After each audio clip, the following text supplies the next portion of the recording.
The European Union has proposed a mandatory USB-C port on every device sold within EU. That's not a problem unless your name is Apple, but they might already have a solution on the market that may or may not be that obvious. In 2012, Apple introduced the Lightning port. That was supposed to be the new standard on charging cables for iPhones, iPods and iPads. Lightning replaced Apple's previous proprietary charging cable, the 30-pin connector. Lightning is symmetrical, something the 30-pin connector wasn't, which allows it to be connected both ways. Unfortunately, it hasn't updated from USB 2 even 10 years later. But there might be something that is not as widely known. That is the involvement Apple has had with USB-C. Even though Apple wasn't involved with the USB-C development, USB-C wasn't available in 2012. And since Apple had developed their own connector, they can earn royalties from every accessory sale with the Lightning connector in the MFI program. So, what is the argument for switching the iPhones over to USB-C?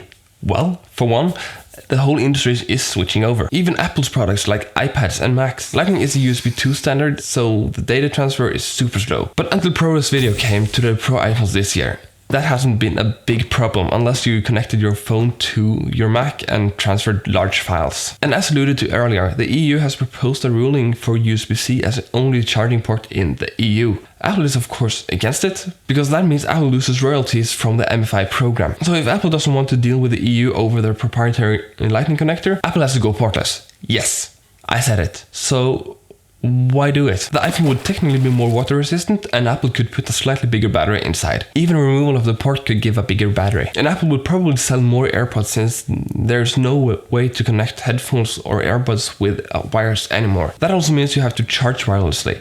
And Apple would prefer you to use MagSafe, which also is a part of the MFI program. How convenient. As of now, MagSafe doesn't support data transfer, but Apple has a solution, or at least a patent, that allows for a MagSafe puck to both charge and transfer data optically. In the patent, it said that it can offer transfer speeds up to terabits per second. That's certainly a lot faster than USB 2.